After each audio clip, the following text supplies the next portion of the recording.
అందరికీ నమస్తే, welcome back to Sri Sai tutorial. చాలా మంది అభ్యర్థులు కోరినట్టుగానే రీసెంట్గా అంటే జనవరిలో జరిగినటువంటి టెట్కి సంబంధించినటువంటి ప్రీవియస్ క్వశ్చన్స్ మ్యాథ్స్కి సంబంధించి పేపర్ 1 మరియు పేపర్ 2కి సంబంధించి ఎక్స్ప్లెనేషన్ అనేటువంటిది అందించండి అనేటువంటి అంశాన్ని అయితే చాలా మంది అభ్యర్థులు కామెంట్ సెక్షన్లో అడగడం జరిగింది. అడిగినట్టుగానే ఈరోజు మీకు పేపర్ 1కు సంబంధించి 8th January 2026 షిఫ్ట్ 1లో జరిగినటువంటి అన్ని మ్యాథ్స్ క్వశ్చన్స్ అనేటువంటివి చాలా ముఖ్యమైనటువంటి షార్ట్ ట్రిక్స్తో మీకు వివరించేటువంటి ప్రయత్నం అయితే చేస్తాను. అయితే పేపర్ 1 మరియు పేపర్ 2 వాళ్ళకు కూడా ఈ కాన్సెప్ట్స్ అన్నీ కూడా యూజ్ అవుతాయండి. పేపర్ 2 వాళ్ళకు కూడా సపరేట్గా మీకు ఆ పేపర్ తీసుకొని కూడా క్లియర్గా ఎక్స్ప్లెయిన్ చేయడం అనేటువంటి జరుగుతుంది. మీరు ఇబ్బంది పడాల్సినటువంటి అవసరం లేదు. పేపర్ 1లో మనం చెప్పుకునే కాన్సెప్ట్స్ అన్నీ కూడా పేపర్ 2లో కూడా ఉపయోగపడతాయి. ఆ అంశాన్ని గుర్తుపెట్టుకునే ప్రయత్నం అయితే చేయండి. నాకు సమయం దొరికినప్పుడల్లా ఇలాంటి వీడియోస్ అనేటువంటి మీకు ఉపయోగపడే విధంగా అందించడం అనేటువంటి జరుగుతుంది. కాబట్టి ఈ వీడియో మీకు ఉపయోగపడ్డది అనిపిస్తే ప్రతి ఒక్కరు కూడా తప్పకుండా లైక్ చేసి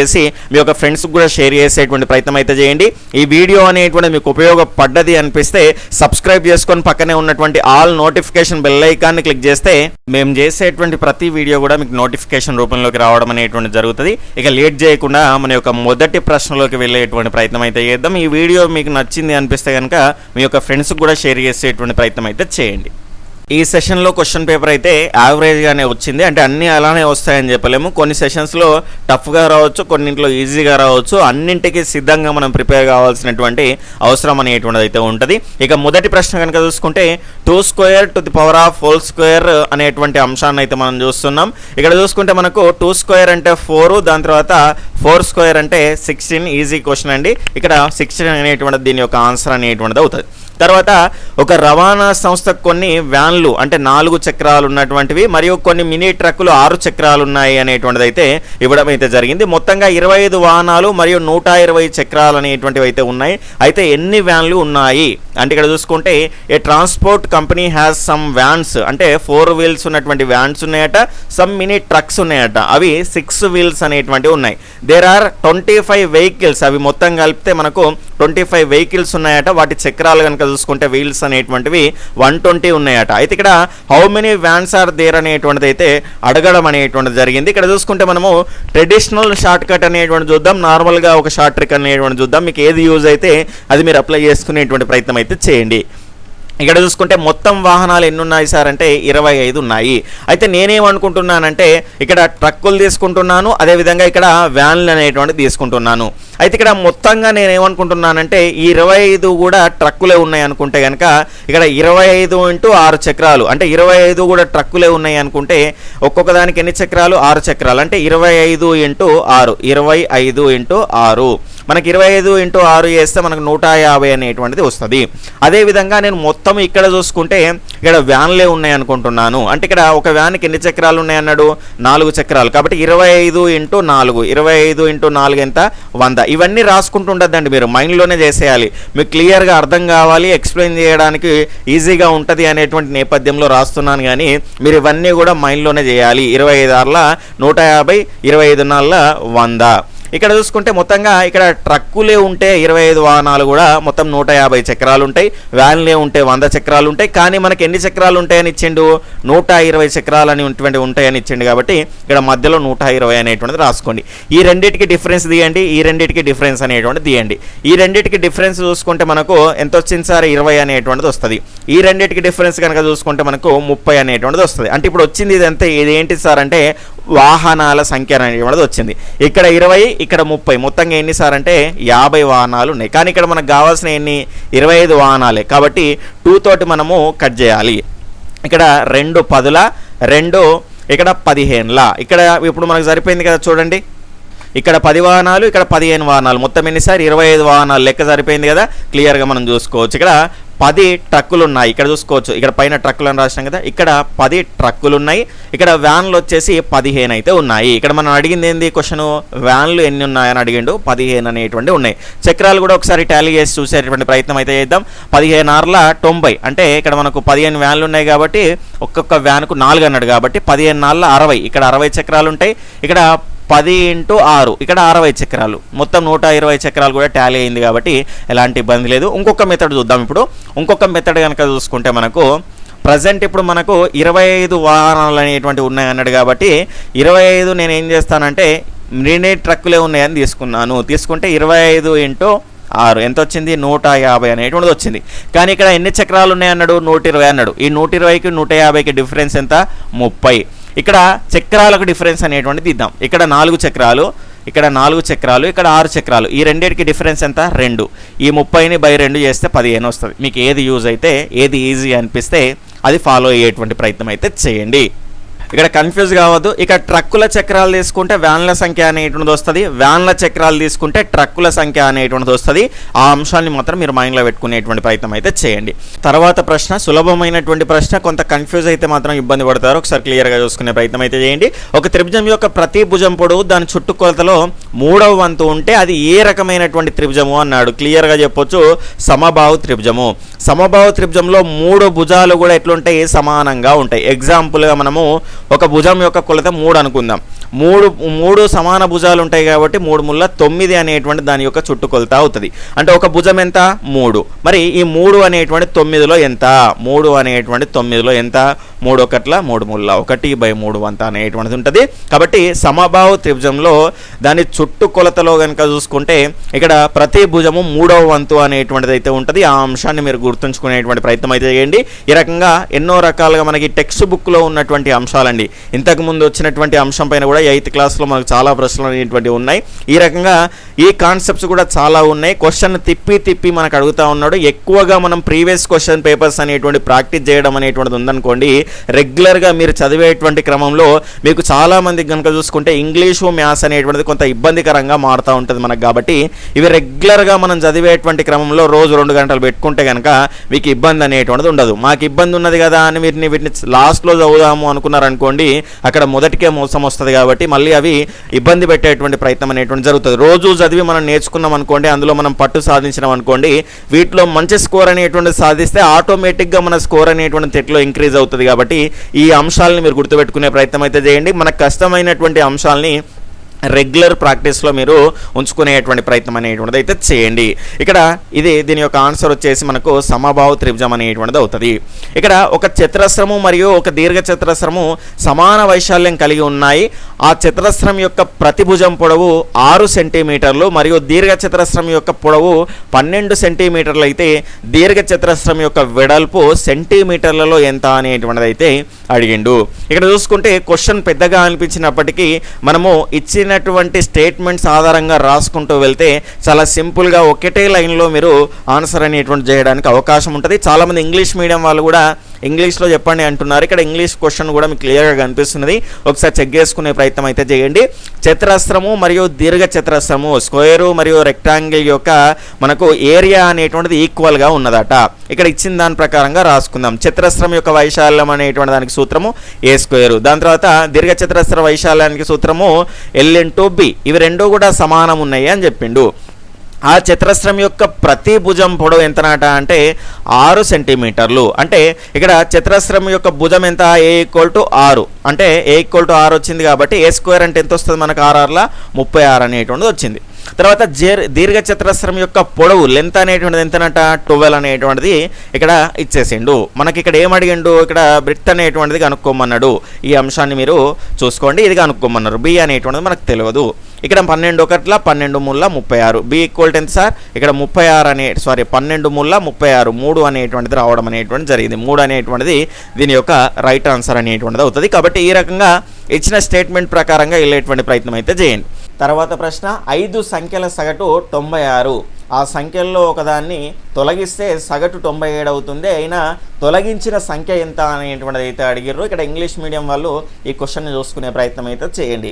ఇక్కడ మనకు సగటు అనేటువంటిది ఇచ్చిండ్రు, సంఖ్యలు అనేటువంటివి ఇచ్చిండ్రు. అంటే రాశుల సంఖ్య ఇచ్చిండ్రు, మనకు సగటు ఇచ్చిండ్రు. మొత్తం కావాలి అంటే రాశుల సంఖ్య ఇంటూ సగటు చేస్తే మనకు మొత్తం అనేటువంటిది వస్తుంది. అయితే ఇక్కడ ఒకదాన్ని తొలగిస్తే 4 అంకెలు అనేటువంటివి ఉంటాయి. ఆ 4 × 97 ఈ సగటుని గుణిస్తే దానికి సంబంధించినటువంటి 4 అంకెలకు సంబంధించినటువంటి మొత్తం వస్తుంది. ఇది 5 అంకెల మొత్తం నుంచి 4 అంకెల మొత్తం తీసేస్తే మనకు ఆ సంఖ్య అనేటువంటి సులభంగా వస్తుంది. 5 అంకెల సగటు ఎంతనట 96. కాబట్టి 5 ఇంటూ 96 అంటే రాశుల సంఖ్య ఇంటూ సగటు చేస్తే మనకి ఏమవుతుంది మొత్తం అనేటువంటిది వస్తుంది. 5 6ల 30, దాని తర్వాత 5 9ల 45, 45కు 3 కలిపితే మనకు 48 అనేటువంటిది అయితే వస్తుంది. దాని తర్వాత కనుక చూసుకుంటే నెక్స్ట్ ఇక్కడ ఒక సంఖ్యలో ఆ సంఖ్యల్లో ఒకదాన్ని తొలగిస్తే అన్నాడు. అంటే 5 ఉన్నాయి కాబట్టి 5కి ఒకదాన్ని తొలగిస్తే 4 వస్తాయి. 4 రాశులు, దాని తర్వాత సగటు ఎంత 97. 497లో ఎంతనో మనం ఇప్పుడు చేయాలి మొత్తం అనేటువంటిది వస్తుంది ఈ 4 అంకెలకు సంబంధించి. ఇది 5 అంకెలకు సంబంధించినటువంటి మొత్తం. 4 ఏళ్ళ 28, 2 క్యారీ ఫార్వర్డ్, 4 9 36, 36కి 2 కలిపితే 38. అంటే ఇక్కడ మనకు 480 నుంచి మనకు 388 తీసేస్తే ఎంత వస్తుందో ఆ సంఖ్య అనేటువంటిది తొలగించిన సంఖ్య అనేటువంటిది అవుతుంది. ఇక్కడ చూసుకుంటే 480 నుంచి 388 తీసేస్తే 92 అనేటువంటిది మన యొక్క ఆన్సర్ అనేటువంటిది వస్తుంది. 92 ఈజ్ రైట్ ఆన్సర్. తర్వాత ప్రశ్న కనుక చూసుకుంటే బాడ్మాస్ అనేటువంటి సూత్రానికి సంబంధించి అయితే ఇవ్వడం అయితే జరిగింది. ఈ కాన్సెప్ట్ పైన రెగ్యులర్గా ప్రశ్నలు అనేటువంటివి రావడం అనేటువంటి జరుగుతున్నది కాబట్టి ఖచ్చితంగా ఈ ఫార్ములా అనేటువంటి నేర్చుకోండి. బాడ్మాస్ అనేటువంటి కాన్సెప్ట్ అనేటువంటిది ఖచ్చితంగా మీరు నేర్చుకోవాల్సినటువంటి అవసరం అయితే ఉంటుంది. బి అంటేనేమో బ్రాకెట్స్ అంటే ఇక్కడ బ్రాకెట్స్లో కూడా మనకు నార్మల్ బ్రాకెట్ అనేటువంటిది ఉంటుంది, దాని తర్వాత ఫ్లవర్ బ్రాకెట్ అనేటువంటిది ఉంటుంది, దాని తర్వాత స్క్వేర్ బ్రాకెట్ అనేటువంటిది ఉంటుంది. ఈ అన్నీ వస్తే కనుక ముందు ఇది, దాని తర్వాత ఇది, దాని తర్వాత ఇది, ఈ ఆర్డర్లో మనం అయితే సాల్వ్ చేయాల్సి ఉంటుంది. దాని తర్వాత ఆఫ్ అనేటువంటిది వస్తుంది కదా, మనకు ఆఫ్ అనేటువంటిది క్లియర్ చేయాలంటే ఇంటూ అన్నట్టు అక్కడ. నెక్స్ట్ ఇక్కడ డి అంటేనేమో డివిజన్ భాగాహారం అనేటువంటిది క్లియర్ చేయాలి. దాని తర్వాత ఎం అంటేనేమో మల్టిప్లికేషన్ అనేటువంటి దాన్ని క్లియర్ చేయాలి. ఏ అంటేనేమో అడిషన్, దాని తర్వాత ఎస్ అంటేనేమో మనకు సబ్ట్రాక్షన్. ఈ ఆర్డర్లో వెళ్ళాల్సినటువంటి అవసరం అనేటువంటిది అయితే ఉంటుంది. ఇక్కడ చూసుకుంటే మనకు ముందుగా ఈ బ్రాకెట్ అనేటువంటిది క్లియర్ చేయాలి. 14 మైనస్ ఇక్కడ మనకు 2 5ల 10, దాని తర్వాత ఇక్కడ ప్లస్, దాని తర్వాత ఈ బ్రాకెట్ అనేటువంటిది క్లియర్ చేయాలి. ఇక్కడ మనకు ఎల్సిఎం అనేటువంటిది రాని వాళ్ళు, నాన్ మ్యాథ్స్ వాళ్ళు ఎవరైనా ఉంటే ఖచ్చితంగా నేర్చుకోవాలి. నేర్చుకుంటేనే మనకు స్క్వేర్స్, దాని తర్వాత టేబుల్స్, ఈ ఎల్సిఎంస్, దాని తర్వాత మనకు గాసాబా, కాసాగు అనేటువంటి కాన్సెప్ట్స్ ఇవన్నీ నేర్చుకుంటేనే మనకు ఈ మ్యాథ్స్కి సంబంధించి మనకు ప్రాబ్లమ్స్ అనేటువంటి ఈజీగా సాల్వ్ చేయడానికి అవకాశం అనేటువంటిది అయితే ఉంటుంది. ఇక్కడ చూసుకుంటే మనకు 2 2ల 4, ఈ పైన ఇక్కడ 3 అనేటువంటిది ఉంటుంది కాబట్టి 4కు 3 కలిపితే 7, 7/2 అనేటువంటిది వచ్చేస్తుంది. ఈ బ్రాకెట్ అనేటువంటిది క్లోజ్ అనేటువంటిది చేయడం అనేటువంటిది జరిగింది. దాని తర్వాత కనుక చూసుకుంటే ఇక్కడ మైనస్ ప్లస్లు ఉన్నప్పుడు ఏది చేసినా ఇబ్బంది అనేటువంటిది లేదు. 14 నుంచి 10 తీసేస్తే 4 + 7/2. ఇక్కడ చూసుకుంటే మనకు మళ్ళీ ఎల్సిఎం అనేటువంటిది చేయాలి. ఇక్కడ 2 అనేటువంటిది మనకు కాసాగా అవుతుంది. ఇక్కడ ఒకటే ఉన్నది కాబట్టి ఒకటి ఎన్నిసార్లు పోతుంది, 2 సార్లు పోతుంది, 2 4 8. ఇక్కడ 2 ఉన్నది కాబట్టి ఒకసారిలో పోతుంది. 1 × 7 7 అంటే 15/2. మరి 15/2 అనేటువంటిది ఇక్కడ లేదు కదా, అంటే ఇక్కడ దీన్ని ఈ రూపంలోకి మారుద్దాం. ఇది నార్మల్ ఫ్రాక్షన్ రూపంలో మనకు ఉన్నది. ఇక్కడ మిశ్రమ భిన్నం రూపంలోకి మార్చేటువంటి ప్రయత్నం అనేటువంటిది అయితే చేద్దాం. ఇక్కడ అపక్రమ భిన్నం రూపంలో ఉన్నదాన్ని మనం మిశ్రమ భిన్న రూపంలోకి మార్దాము. 2 ఏళ్ళ 14 ఎంత మిగిలింది 1/2 కాబట్టి 7.5 అనేటువంటిది క్లియర్గా మనకి ఇక్కడ కనిపిస్తూ ఉన్నది. కాబట్టి ఇదే రైట్ ఆన్సర్ అనేటువంటిది అవుతుంది. ఈ రకంగా మీరు ఫాస్ట్గా చేయాల్సినటువంటి అవసరం అయితే ఉంటుంది. ఇక్కడనే మనం ఇవన్నీ వేసుకుంటూ ఉండద్దండి, ఇక్కడనే కంప్లీట్గా చేసేసేయాలి. ఎందుకంటే ఇవన్నీ రాసుకుంటూ ఉంటే మనకు టైం అనేటువంటి సరిపోదు. ప్రతి క్వశ్చన్ కేటాయించాల్సింది 1 నిమిషం మాత్రమే. అందులో టఫ్ క్వశ్చన్స్ ఉంటాయి, ఈజీ క్వశ్చన్స్ ఉంటాయి. కాబట్టి మనం ఇక్కడ మిగిలినటువంటి ఈజీ క్వశ్చన్స్ దగ్గర ఫాస్ట్గా చేస్తేనే టఫ్ క్వశ్చన్స్ దగ్గర టైం అనేటువంటి సేవ్ అవుతుంది. తర్వాత ప్రశ్న 5, 9, 8 మరియు 6 అంకెలను ఒకేసారి ఉపయోగించి ఏర్పరచగలిగేటువంటి అతిపెద్ద మరియు అతి చిన్న 4 అంకెల సంఖ్యల మధ్య భేదం ఎంత అని అడిగారు. ఇక్కడ చూసుకుంటే మనకు ఇది 6th క్లాస్లో కవర్ అవుతుందండి. దీనిపైన కొంత టఫ్నెస్ అనేటువంటిది జోడించి కూడా మనకు ప్రశ్న అనేటువంటిది ఇవ్వడానికి అవకాశం ఉంటుంది. కాబట్టి ఈ అంశం పైన అన్ని కాన్సెప్ట్స్ అనేటువంటి నేర్చుకోవాల్సిన అవసరం అయితే ఉంటుంది. 5, 9, 8, 6 అనేటువంటి దానికి సంబంధించి ఏర్పరచగలిగేటువంటి 4 అంకెల అతిపెద్ద సంఖ్య అన్నాడు. అతిపెద్ద సంఖ్య అంటే మనకు అతిపెద్ద అంకె నుంచి స్టార్ట్ చేసుకుంటే అయిపోద్ది. 9, దాని తర్వాత 8, దాని తర్వాత 6, దాని తర్వాత 5. అతి చిన్న సంఖ్య అన్నాడు కాబట్టి చిన్న అంకె నుంచి స్టార్ట్ చేసుకుంటే సరిపోతుంది. 5, 6, తర్వాత 8, దాని తర్వాత 9. దీని డిఫరెన్స్ అనేటువంటి తీసుకోవాలి. ఇక్కడ 15 నుంచి మనకు 9 తీసేస్తే మనకు 6 అనేటువంటిది వస్తుంది. దాని తర్వాత మనకి ఇక్కడ 15 నుంచి 8 తీసేస్తే 7 అనేటువంటిది వస్తుంది. ఇక్కడ మొదటి అంకె రావడంతో మనం చెక్ చేసుకోవాలి ఆప్షన్లలో 6 ఉన్నదా, ఇగో 2 చోట్ల ఉన్నది, అంటే ఈ 2 ఎలిమినేట్ అయిపోయినాయి. అంటే మొత్తము చేసి మనది డిస్క్రిప్టివ్ ఎగ్జామ్ కాదండి, అన్నీ రాసి 2 మార్కుల క్వశ్చన్ 4 మార్కుల క్వశ్చన్ అని చూపించడానికి. జస్ట్ ఆప్షన్ని గుర్తించి మనం క్లిక్ చేసుకుంటే సరిపోతుంది మనం గుర్తించడానికే. కాబట్టి వీలైనంత షార్ట్గా మనము పెన్ను పేపర్ అనేటువంటిది యూజ్ చేసి ఆన్సర్ తెప్పించుకునే ప్రయత్నం అయితే చేయాలి. ఇక్కడ లేదు నాకు కొంత డౌట్ ఉన్నది అంటే ఇక్కడ 6 ఉన్నది, 6 రెండిట్లలో ఉన్నది కాబట్టి మనకు రెండిట్లో కన్ఫర్మ్ కావాలంటే ఇంకొక అంకె అయితే సరిపోతుంది. ఇక్కడ మనకు ఇక్కడ 15 నుంచి 8 తీసేస్తే 7, కాబట్టి ఇదే రైట్ ఆన్సరు. మనం అన్నీ చేసుకుంటూ ఉండాల్సిన అవసరం లేదు. ఆ అంశాన్ని గుర్తుపెట్టుకునే ప్రయత్నం అయితే చేయండి. ఆ రకంగా టైం సేవ్ చేసుకోవచ్చు. 30,285లో 3 యొక్క స్థాన విలువ అంటే ప్లేస్ వాల్యూ మరియు 8 యొక్క స్థాన విలువ ప్లేస్ వాల్యూల మధ్య డిఫరెన్స్ ఎంత అనేటువంటిది అడిగారు. ఇక్కడ 30,285లో 3 యొక్క స్థాన విలువ 30,000 అనేటువంటిది అయితే అవుతుంది. ఇక్కడ 30,000 అనేటువంటిది అవుతుంది. తర్వాత 8 యొక్క స్థాన విలువ ఎంత అంటే ఇక్కడ 80 అనేటువంటిది అవుతుంది. ఇక్కడ దీనికి మధ్య డిఫరెన్స్ అనేటువంటిది చూసుకోవాలి. ఇక్కడ మనకు 0 అనేటువంటి చివరిలో వస్తుంది. అంటే ఈ 2 ఆప్షన్స్ ఎలిమినేట్ అయిపోయినట్టే. అంటే అయితే ఇదన్నా కావచ్చు లేదంటే ఇదన్నా కావచ్చు. ఇక్కడ మనకు 0 ఉన్నది అంటే 10 నుంచి మనం ఇక్కడికి వెళ్ళి తీసుకుంటే 10 నుంచి మనకు 8 తీసేసినాం అనుకోండి 2 అనేటువంటిది వస్తుంది. దాని తర్వాత ఇక్కడ 9 అంటే 920 అనేటువంటిది ఆన్సర్లో ఉంటుంది. 920 ఇక్కడ ఉన్నది కాబట్టి ఇదే రైట్ ఆన్సర్ అనేటువంటిది అయితే అవుతుంది. అన్నీ చేసుకుంటూ ఉండాల్సినటువంటి అవసరం అనేటువంటిది అయితే లేదు. ఆ అంశాన్ని మీరు గుర్తుపెట్టుకోండి. మరి ఇవన్నీ ఎట్లా వస్తాయి సార్ అంటే ఎక్కువగా రెగ్యులర్గా ప్రాక్టీస్ చేస్తేనే వస్తాయి. కాబట్టి మ్యాథ్స్ అనేటువంటిది కానీ ఇంగ్లీష్ అనేటువంటిది కానీ రోజు మన ప్రిపరేషన్లో ఉంటేనే మనం మంచి స్కోర్ అనేటువంటిది వాటిలో సాధించడానికి అవకాశం అనేటువంటిది ఉంటుంది. మీరు మ్యాథ్స్ బ్యాక్గ్రౌండ్ అయినప్పటికీ కూడా ఒక చదరపు మీటరు ఎన్ని చదరపు సెంటీమీటర్లకు సమానము, how many square centimetres is equal to 1 square metre అనేటువంటిది అయితే అడగడం అనేటువంటి జరిగింది. ఇక్కడ ఒక మీటర్ ఈజ్ ఈక్వల్ టు 100 సెంటీమీటర్లు. చదరపు సెంటీమీటరు అంటే చదరపు మీటరు అంటే ఏంది సార్ అంటే మనకు ఇక్కడ మీటర్ స్క్వేర్ అండి, మీటర్ స్క్వేర్. ఇక్కడ ఒక మీటర్కి ఎన్ని సెంటీమీటర్లు 100 సెంటీమీటర్లు అంటే 100 స్క్వేర్ ఈజ్ ఈక్వల్ టు 10,000 అనేటువంటిది దీని యొక్క రైట్ ఆన్సర్ అనేటువంటిది అవుతుంది. Option 3 is right answer. Next ప్రశ్న సంపూర్ణ కోణం యొక్క కొలత ఎంత అని అడిగారు. చాలా సింపుల్గా అడిగారు. లేదంటే ఒక కోణము ఈ కోణంలో ఇంత వంతు ఉంటుంది అయినా చిన్న కోణం ఎంత పెద్ద కోణం ఎంత, లేదంటే ఒక కోణం ఈ కోణం కంటే ఇంత తక్కువ ఉంటుంది ఆ కోణం ఎంత, ఆ రకంగా అడగడం జరుగుతుంది. కాబట్టి ఎలా వచ్చినా మనం ఈ కోణాలపైన మనం క్లియర్గా నేర్చుకోవాల్సినటువంటి అవసరం అనేటువంటి ఉంటుంది. రెగ్యులర్గా ప్రశ్న అనేటువంటిది ఈ కోణాలపైన మనకు రావడం అనేటువంటిది అయితే జరుగుతూ ఉన్నది. సంపూర్ణ కోణం కనుక చూసుకుంటే 360 డిగ్రీలు, సరళ కోణం కనుక చూసుకుంటే 180 డిగ్రీలు, లంబకోణం వచ్చేసి 90 డిగ్రీలు, 270ని మనం అధికతర కోణంగా భావించవచ్చు.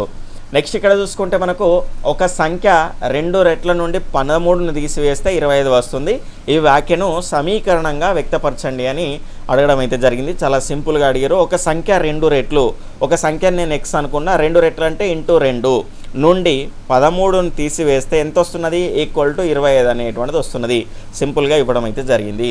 అన్నిసార్లు ఇలానే వస్తుందని చెప్పలేము. ఇందులో కూడా సింపుల్ క్వశ్చన్స్ ఉన్నాయి, కొంత ఈజీ క్వశ్చన్స్ ఉన్నాయి, మీడియం క్వశ్చన్స్ ఉన్నాయి, టఫ్ క్వశ్చన్స్ అనేటువంటివి కూడా ఉండడం అయితే జరిగింది. 4 కిలోగ్రాముల పచ్చి మామిడికాయలతో 2.4 కిలోగ్రాముల మామిడికాయ పచ్చడిని తయారు చేయవచ్చు.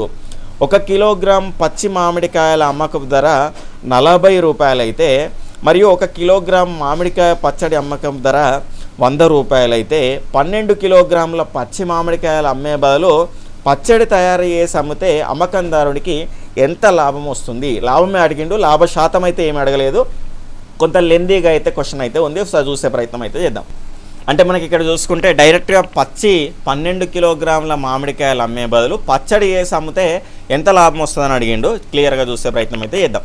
4 కిలోగ్రాముల పచ్చి మామిడికాయలతో ఎన్ని కేజీలు అయితే ఈ మామిడికాయ పచ్చడి 2.4 కిలోలు అనేటువంటిది అవుతుంది. అంటే 4 కేజీల పచ్చి మామిడికాయలు తీసుకుంటే 2.4 కేజీల పచ్చడి అనేటువంటిది అవుతుంది.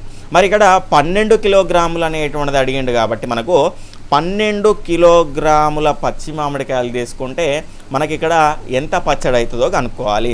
ఇక్కడ అడ్డగుణకారం చేసి డైరెక్ట్గా కనుక్కోవచ్చు. లేదంటే ఇక్కడ మనకు ఈ రకంగా నేను ఎదురుగా ఉన్నటువంటి వాటిని డైరెక్ట్గా క్యాన్సిల్ చేసుకోవచ్చు అని మీకు చాలాసార్లు చెప్పాను. ఆ రకంగా కూడా మీరు ఈజీగా మీరు ఫైండ్ అవుట్ చేయడానికి అవకాశం ఉంటుంది. 4 ఒకట్ల 4 మూల, దాని తర్వాత ఇప్పుడు అడ్డగుణకారం చేసుకుంటే 3 4 12, దాని తర్వాత ఒకటి క్యారీ ఫార్వర్డ్ 3 6 7, 7.2 కేజీల మనకు పచ్చడి అనేటువంటిది అయితే అవుతుంది. ఎన్ని కిలోలకు? 12 కిలోలకు. అంటే 12 కేజీల పచ్చి మామిడికాయలు తీసుకుంటే మనకు 7.2 కేజీల పచ్చడి అనేటువంటిది అవుతుంది. దీన్ని తీసుకోవాలి మనం ఇప్పుడు. అయితే ఇక్కడ 12 కేజీలు డైరెక్ట్గా అమ్మిండి అనుకోండి, 1 కేజీకి 40 చొప్పున 12 × 40 12 48 480. అయితే ఇక్కడ మనకు 12 కేజీలకు పచ్చడి చేసి అమ్మిండ్రు అనుకోండి 7.2 కేజీల పచ్చడి వస్తుంది కాబట్టి 7.2 కేజీలు ఇంటూ 1 కేజీకి 100 కాబట్టి ఇంటూ 100 అంటే మొత్తంగా 720 అనేటువంటిది వస్తుంది. ఇక డిఫరెన్స్ చూసుకుంటే మనకు తీసుకుంటే ఇందులో 0 12 ఇట్లకెళ్ళి 8 తీస్తే 4, దాని తర్వాత 6 ఇట్లకెళ్ళి 4 తీస్తే 240 రూపాయల లాభం అనేటువంటిది వస్తుంది పచ్చడి తయారు చేస్తే. ఇక నెక్స్ట్ ప్రశ్న చూసుకుంటే ఒక దుకాణదారుడు 900 రూపాయల ఖరీదు చేసే బ్యాగు 30% డిస్కౌంట్ ఇస్తే కస్టమర్ చెల్లించవలసినటువంటి మొత్తం ఎంత అని అడిగిండు. ఇక్కడ చూడండి 960 అనేటువంటిది 100%. ఇక్కడ 30% డిస్కౌంట్ అంటే మనకి ఎంత శాతం అనేటువంటి చెల్లించాలి, 70% చెల్లిస్తే సరిపోతుంది. అయితే ఇక్కడ 0 0 0 0 ఇక్కడ ఇది మల్టిప్లికేషన్ క్రాస్ మల్టిప్లికేషన్ చేస్తే సరిపోతుంది. 7 6 42 4 క్యారీ ఫార్వర్డ్ 7 9 63 63 4 67 672 రూపాయలు చెల్లిస్తే సరిపోతుంది. తర్వాత ప్రశ్న కనుక చూసుకుంటే 1,60,000 1,60,000 ఈక్వల్ టు మన ఘాతాంక రూపంలో రాయమన్నాడు. ఇక్కడ క్లియర్గా చూసే ప్రయత్నం అయితే చేద్దాం. ముందు 16 ఇంటూ ఎన్ని సున్నాలున్నాయి 4 సున్నాయి కాబట్టి 10⁴ అనేటువంటిది రాసుకున్నా. ఈ 16ని మనము 2 ఇక్కడ 10 5 అనేటువంటిది ఉన్నది కాబట్టి ఆ రూపంలో మనం మార్చుకునే ప్రయత్నం అయితే చేద్దాం. 16ని 4 స్క్వేర్ అని రాసుకోవచ్చు. ఇక్కడ 10ని 10⁴ అట్లనే ఉంచుతాం. ఇది అనేటువంటి ఉన్నది కాబట్టి ఇక్కడ టాలీ అయితేమో చూద్దాం. 4ని మనకు 2 స్క్వేర్ హోల్ స్క్వేర్ అనేటువంటిది రాసుకోవచ్చు. ఈ 2 2 4 అంటే 2 to the power of 4 అనేటువంటిది వచ్చింది. 10 to the power of 4 అనేటువంటిది వచ్చింది. ఇక్కడ ఉందా 2 to the power of లేదు, 10 to the power of 4 ఉన్నది కానీ ఇక్కడ టాలీ అవ్వట్లేదు. ఇక్కడ 5 రూపంలోకి మార్చుకుందాం. ఈ 10లు అనేటువంటివి ఎక్కడ కూడా వర్కౌట్ అవ్వలేదు కాబట్టి ఈజీగా ఆన్సర్ ఇదే అని ఈజీగా ఫైండ్ అవుట్ చేయొచ్చు. కానీ మనం కనుక్కునే ప్రయత్నం అయితే చేద్దాం. 2 to the power of 4. దాని తర్వాత ఇక్కడ ఈ 10ని మనము 2 × 5 2 5ల 10 అని కూడా మనం రాసుకోవచ్చు. పవర్ ఆఫ్ 4 అనేటువంటిది రాసుకోవచ్చు. అంటే 2⁴ ఇక్కడ AB to the power of 4 అన్న A to the power of 4 into B to the power of 4 అన్నా కూడా 2 కూడా ఒకటే కాబట్టి 2⁴ into 5⁴ అని రాసుకోవచ్చు. ఇక్కడ భూములు సమానం కాబట్టి ఘాతాంకాలని కూడుకుంటే సరిపోతుంది. ఒక భూమి రాసుకొని 4 4 కలిపేసుకుంటే 8 వచ్చింది ఇంటూ 5⁴ వచ్చేసింది కదా. Right answer is second option. తర్వాత ప్రశ్న ఒక వృత్తంలో వరుసగా వ్యాసము మరియు వ్యాసార్థాల నిష్పత్తి ఎంత అనేటువంటిది అడిగారు. ఇక్కడ వ్యాసము అంటే D, అదేవిధంగా వ్యాసార్థము అంటే R. D అనేటువంటిది 2 Rలకు సమానం కాబట్టి ఇక్కడ D ప్లేస్లో మనం 2R అనేటువంటిది రాసుకోవచ్చు. R క్యాన్సల్ చేస్తే 2:1 అనేటువంటిది దీని యొక్క ఆన్సర్ అనేటువంటిది అయితే అవుతుంది. ఇలాంటి మోడల్లో చాలా క్వశ్చన్స్ అనేటువంటివి వృత్తము, అందులో ఉన్నటువంటి చతురస్రము, దానికి సంబంధించినటువంటి వ్యాసార్థాల నిష్పత్తికి సంబంధించి ఆ రకంగా వైశాల్యాలకు నిష్పత్తి అనేటువంటి దాన్ని బేస్ చేసుకొని అడగడం అనేటువంటి జరుగుతుంది కాబట్టి క్లియర్గా నేర్చుకోండి. నెక్స్ట్ మోస్ట్ ఇంపార్టెంట్ క్వశ్చన్ అండి. చతురస్రాకార పిరమిడ్లో ఉండేటువంటి త్రిభుజాకార ముఖాల సంఖ్య ఎంత, దాని తర్వాత అందులో ఉండేటువంటి అంచుల సంఖ్య ఎంత, తలాల సంఖ్య ఎంత, దాని తర్వాత శీర్షాల సంఖ్య ఎంత, ఇలా ప్రతిసారి మనం అడుగుతూ ఉంటాడు. 6th క్లాస్లో మనకు కొంత ఇంట్రడ్యూస్ చేసిరు, దాని తర్వాత 8th క్లాస్లో ఇంకొంత డీప్గా మనకు ఇంట్రడ్యూస్ చేయడం అయితే జరిగింది. ముందుగా మనము పిరమిడ్ అంటే ఏంది, పట్టకం అంటే ఏందో క్లియర్గా తెలుసుకోవాలి. క్లియర్గా ఇచ్చారు, క్లియర్గా చూసుకోండి మీరు. ఇంకా కొంత టఫ్గా ఇచ్చినటువంటి అంశాలు కూడా ఇందులో ఉన్నాయి. వాటిపైన కూడా పోయిన సబ్జెక్ట్లో వేరే సెషన్లో ప్రశ్న అనేటువంటిది వచ్చింది కాబట్టి ఖచ్చితంగా ఎలాంటి ప్రశ్న వచ్చినా మీరు ఆన్సర్ చేయాలంటే ఈ కాన్సెప్ట్ అనేటువంటిది నేర్చుకోండి. క్లియర్గా చూడండి, ఏలో ఉన్నటువంటి పటాలకు బిలో ఉన్నటువంటి పటాలకు చాలా డిఫరెన్స్ అనేటువంటిది ఉన్నది. ఇక్కడ చూసుకుంటే ఏలో ఉన్నటువంటి పటాల్లో ఎదురెదురుగా ఉన్నటువంటివి సర్వసమానంగా ఉన్నటువంటి తలములుగా మనం చూడవచ్చు. ఇక్కడ దీర్ఘ చతురస్రం అనేటువంటిది ఉన్నది కాబట్టి దీర్ఘ చతురస్రాకార పట్టకము అనేటువంటిది అనొచ్చు. ఇక్కడ చూసుకుంటే షష్ఠి భుజాకార పట్టకం అనేటువంటిది ఉన్నది కాబట్టి షష్ఠి భుజాకార పట్టకం అనొచ్చు. ఇక్కడ పంచభుజాకార పట్టకం అనేటువంటిది ఎదురెదురుగా ఉన్నటువంటివి సమానంగా ఉండి వాటి పక్కగా ఉన్నటువంటివి, వాటిని ఆనుకొని ఉన్నటువంటి ఈ భుజాలు కనుక చూసుకుంటే దీర్ఘ చతురస్రాలు కానీ సమాంతర చతుర్భుజాలుగా ఉంటే కనుక వాటిని మనం ఏమంటాము అంటే ఇక్కడ పట్టకము అనేటువంటి అంశంగా మనం పిలుస్తాము. జాగ్రత్తగా గుర్తుపెట్టుకోండి. ఇక్కడ త్రిభుజము అనేటువంటి కాన్సెప్ట్ అనేటువంటిది రాదు. త్రిభుజాకార పట్టకంలో మాత్రమే ఎదురెదురు తలాలు త్రిభుజాలు ఉంటాయి. కానీ ఇక్కడ చూసుకుంటే మనకు పిరమిడ్లో వచ్చేసి ఇక్కడ కింది తలం అనేటువంటిది ఒక బహుభుజిగా ఉండి అది చతురస్రం కావచ్చు, లేదంటే పంచభుజం కావచ్చు, షష్ఠిభుజం కావచ్చు, ఆ రకంగా త్రిభుజం కావచ్చు. ఆ కింద ఉన్నటువంటి దాన్ని బట్టి మనము దానికి పేరు పెడతాము. కింద ఒక బహుభుజం ఉంటుంది, పక్క తలాలన్నీ కూడా మనకి ఇక్కడ చూసుకుంటే త్రిభుజాలు ఉంటాయి. అవన్నీ కూడా ఒక ఉమ్మడి బిందు వద్ద కలిస్తే దాన్ని పిరమిడ్ అనేటువంటిది అంటాము. క్లియర్గా ఇక్కడ ఇవ్వడం అనేటువంటిది జరిగింది. కాబట్టి పిరమిడ్, దాని తర్వాత పట్టకము అంటే మనం క్లియర్గా నేర్చుకోవాల్సినటువంటి అవసరం ఉన్నది. దానిపైన ప్రశ్నలు కూడా వస్తున్నాయి. 8th క్లాస్లో కనుక చూసుకుంటే మనకు 14th లెసన్ అనుకుంటా. ఈ 14th లెసన్లో క్లియర్గా ఇవ్వడం అయితే జరిగింది. ఒకసారి చూసుకునే ప్రయత్నం అయితే చేయండి. 14th or 13th లెసన్లో ఇవ్వడం అయితే జరిగింది. క్లియర్గా ఒకసారి చూసుకునే ప్రయత్నం అయితే చేయండి. నెక్స్ట్ చూసుకుంటే మనకు ఇక్కడ ఆన్సర్ చెప్పలేదు కదా, మనకు ఇక్కడ చతురస్రాకార పిరమిడ్ అన్నారు. అంటే ఇక్కడ కింద చతురస్రాకారం అనేటువంటిది ఉంటుంది. మనకు పక్కలో కనుక చూసుకుంటే 4 పక్కల త్రిభుజాలు ఉంటాయి. కాబట్టి త్రిభుజాకార ముఖాల సంఖ్య ఎంత అంటే 4 అనేటువంటిది ఆన్సర్ అనేటువంటిది అయితే అవుతుంది. దాని తర్వాత ఇక్కడ అంచులు, దాని తర్వాత శీర్షాల సంఖ్య కూడా అడగడానికి అవకాశం ఉంటుంది. కాబట్టి అవన్నిటికి సంబంధించి రకరకాల త్రిభుజాకార పిరమిడ్ ఉండొచ్చు, చతురస్రాకార పిరమిడ్ ఉండొచ్చు, దాని తర్వాత పంచభుజాకార పిరమిడ్ ఉండొచ్చు. దానికి సంబంధించి అంచులు, దాని తర్వాత తలాలు, శీర్షాలు అనేటువంటి ఖచ్చితంగా మీరు నేర్చుకునేటువంటి ప్రయత్నం అయితే చేయండి. 8th క్లాస్లో క్లియర్గా అవన్నీ కూడా మనకు ఉండడం అయితే జరిగింది. నెక్స్ట్ ఒక తరగతిలో 144 మంది విద్యార్థుల్లో 3/9 వంతు విద్యార్థులు క్రికెట్ ఆడతారు, 4/9 వంతు విద్యార్థులు బాస్కెట్బాల్ ఆడతారు, మరియు మిగిలిన వారు హాకీ ఆడతారు. హాకీ ఆడే విద్యార్థుల సంఖ్య ఎంత అనేటువంటిది ప్రశ్న. ఇక్కడ జాగ్రత్తగా గమనిస్తే మనకు మొత్తం 144 మందిని ఇక్కడ చూసుకుంటే 9 భాగాలు చేయడం అయితే జరిగింది. అయితే ఇక్కడ చూసుకుంటే ఇక్కడ 3 భాగాలు అయిపోయారు. 3 భాగాలు క్రికెట్ ఆడతారు, 4 భాగాలు కనుక చూసుకుంటే బాస్కెట్బాల్ అనేటువంటిది ఆడతారు. అంటే 3, 4 అంటే 7 భాగాలు అయిపోయారు. మిగిలిన ఎన్ని భాగాలు ఇంకా 9కి 2 భాగాలు. కాబట్టి మిగిలిన వారు ఎంత అవుతారు, హాకీ ఆడతారు. కాబట్టి హాకీ ఆడే విద్యార్థుల సంఖ్య ఎంత అని అడిగారు. 144ని ఇక్కడ 9 భాగాలు చేస్తే మనకి ఇక్కడ కావాల్సింది ఎంత, 2 భాగాల సంఖ్య కావాలి. 2 భాగాలు ఎంత అనేటువంటిది ప్రశ్న. 9 1 9 అంటే ఇక్కడ మనకు 9 నుంచి 14లో 9 తీసేసినాం అనుకోండి, మనకి ఇక్కడ 5 అనేటువంటిది మిగులుతుంది. 9 6 54. దీన్ని క్రాస్ మల్టిప్లికేషన్ చేసుకుంటే 16 32. ఈ రకంగా అన్నీ షార్ట్గా మనం చేసుకోవడానికి అవకాశం అనేటువంటిది ఉంటుంది. 32 అనేటువంటిది దీని యొక్క ఆన్సరు. ఇక 3/9 అవన్నీ చేసుకుంటూ పోతే మనకు కష్టం అనేటువంటిది అయితే అవుతుంది. లేదంటే డైరెక్ట్గా ఇక్కడ 3/9 4/9 మిగిలింది ఎంత, 2. కాబట్టి 2/9 × 144 వేసుకున్నా కూడా డైరెక్ట్గా వస్తుంది. 9 16 32 డైరెక్ట్గా ఇట్లా కూడా చేయొచ్చు. తర్వాత ప్రశ్న, చుట్టుకొలత 36 సెంటీమీటర్లు మరియు అసమాన భుజం పొడవు 10 సెంటీమీటర్లు కలిగినటువంటి సమద్విబాహు త్రిభుజం యొక్క వైశాల్యము చదరపు సెంటీమీటర్లలో ఎంత అనేటువంటిది అడగడం అనేటువంటిది జరిగింది. అయితే ఇక్కడ చూసుకుంటే చాలామంది b²/4 √4a² - b² ఏ రకమైనటువంటి ఫార్ములాతో చేసే ప్రయత్నం చేస్తారు, కానీ చాలా లెందీగా ఇబ్బంది పడుతుంది, టైం అనేటువంటిది కిల్ అవుతుంది. కాబట్టి ఒక షార్ట్ ట్రిక్ అనేటువంటి చూద్దాం.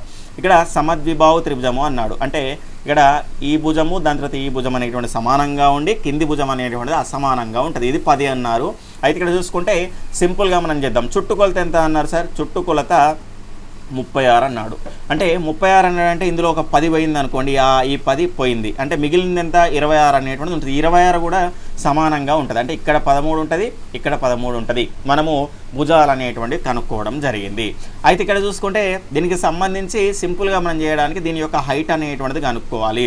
దీని హైట్ కనుక్కోవాలి అంటే ఇది 13, ఇక్కడ కిందిది 10. అంటే ఇక్కడ మనం ఎదురు నుంచి గీస్తే కనుక ఇది 2 సమాన భాగాలుగా డివైడ్ చేస్తుంది. కాబట్టి ఇక్కడ 5, ఇక్కడ 5 అనేటువంటిది అయితే ఉంటుంది. అంటే ఇక్కడ చూసుకుంటే ఇక్కడ మనకు ఇక్కడ చూడండి ఇదంతా కూడా లంబకోణ త్రిభుజము. కాబట్టి లంబకోణ త్రిభుజానికి సంబంధించినటువంటి కర్ణం అనేటువంటి దానికి ఇక్కడ కర్ణం తెలుసు, దాని తర్వాత ఒక భుజం తెలుసు, ఇంకో భుజం అనేటువంటిది ఈజీగా మనం కనుక్కోవడానికి అవకాశం అనేటువంటిది ఉన్నది. కాబట్టి 13² కర్ణము స్క్వేర్ = భుజము స్క్వేర్ ప్లస్ ఎత్తు స్క్వేర్. ఇక్కడ భుజం ఇంకోటి ఎంత, 5² ప్లస్ ఎత్తు స్క్వేర్. ఇక్కడ 13 ఎంత, 169. ఇక్కడ 25 ప్లస్ ఎత్తు స్క్వేర్. ఇక్కడ నెక్స్ట్ చూసుకుంటే మనకు 169 నుంచి 25 అనేటువంటి తీస్తే 144. ఇక్కడ ఎత్తు స్క్వేర్. ఇక్కడ మనకు ఈ స్క్వేర్ ఇటు పంపిస్తే మనకు 144 √144 ఎత్తు అనేటువంటిది అవుతుంది. √144 అంటే 12 అనేటువంటిది అయితే అవుతుంది. ఇక్కడ 12 అనేటువంటిది కనుక్కున్నాము. అంటే మనకి ఇక్కడ ఎత్తు తెలుసు, కింద ఉన్నటువంటి భుజం తెలుసు. కాబట్టి ఆ లంబకోణ త్రిభుజ సూత్రం అనేటువంటి దీనికి అప్లై చేయొచ్చు. ఇక్కడ ½ × b × h అనేటువంటి సూత్రం అప్లై చేసినాం అనుకోండి. ½ × b అంటే ఎంత, 10, h అంటే ఎంత, 12. 2 5ల 12 5ల 60. ఇక్కడ ఈజీగా అంటే మీకు చెప్పడంలో కొంత లేట్ అయింది ఇవన్నీ రాసుకుంటూ వెళ్ళడం వల్ల. కాబట్టి మీకు ఈ త్రికాలు అనేటువంటివి వచ్చినాయి అనుకోండి, పైథాగరస్ త్రికాలు, ఒకటి 13, ఇంకోటి 5 ఏంటంటే ఇంకోటి ఎంత 12, ఈజీగా వచ్చేస్తుంది. కాబట్టి మనకి ఇక్కడ హైట్ ఉన్నది, దాని తర్వాత ఇక్కడ భుజం ఉన్నది, కాబట్టి భూమి ఉన్నది, కాబట్టి లంబకోణ త్రిభుజాన్ని దీనికి అప్లై చేయవచ్చు. దీన్ని వైశాల్యాన్ని ఈజీగా అనుకోవచ్చు. ఆన్సర్ ఈజ్ 60 అండి. ఈజీగా ఈ రకమైనటువంటి ప్రాసెస్లో మీరు చేసుకోవచ్చు. నెక్స్ట్ a² - b² ఫార్ములా రూపంలో ఉన్నది. ఈ రకంగా చాలాసార్లు ప్రతిసారి క్వశ్చన్స్ అనేటువంటి ఫార్ములా బేస్డ్గా మనకు రావడం అనేటువంటి జరుగుతున్నది. a² - b² a + b × a - b అనేటువంటి సూత్రాన్ని అయితే మనం చూడవచ్చు. ఇక్కడ a అంటేనేమో 1.06, b అంటేనేమో 0.94 అనేటువంటిది అవుతుంది. ఇంటూ ఇక్కడ మనకు 1.06 - 0.94 అనేటువంటిది ఇక్కడ అవుతుంది. ఈ రెండింటిని ఇంటూ చేస్తే మనకు ఆన్సర్ వచ్చేస్తుంది. ఇక్కడ ప్లస్, ఇక్కడ 9కి 4 కలిపితే 0, లేదంటే ఇట్లా ఇబ్బంది అయితే మీరు కింద పైన వేసుకోండి. 1.06 0.94, ఇక్కడ 6కు 4 కలిపితే మనకు 10, ఒకటి ఇక్కడ 10, దాని తర్వాత ఇక్కడ 1, దాని తర్వాత 2 అనేటువంటిది ఇక్కడ రావడం అనేటువంటిది జరిగింది. దాని తర్వాత ఇది తీసేసినాం అనుకోండి, 1.06 నుంచి 0.94 తీసేసినాం అనుకోండి, 6 నుంచి 4 తీసేస్తే 2, దాని తర్వాత ఇక్కడ మనకు ఇక్కడ కూడా వస్తే 10 అయితే 10 నుంచి 1 తీసేస్తే 10 నుంచి 9 తీసేస్తే 1 అనేటువంటిది రావడం జరుగుతుంది. 0.12 అనేటువంటిది రావడం జరుగుతుంది. ఇక్కడ 2, ఇక్కడ 12, ఈ పాయింట్ మర్చిపోయి గుణించండి. 12 24, 12 24 పాయింట్ పెట్టుకున్నాం. పాయింట్ పెట్టకండి, 24 పాయింట్ ఎన్నిటి తర్వాత ఉంది, 1 2, కాబట్టి రెండింటి తర్వాత పెట్టుకోండి. 0.24 అనేటువంటిది ఎక్కడన్నది ఇక్కడ లాస్ట్లో ఉన్నది, కాబట్టి ఇదే దాని యొక్క రైట్ ఆన్సర్ అనేటువంటిది అవుతుంది.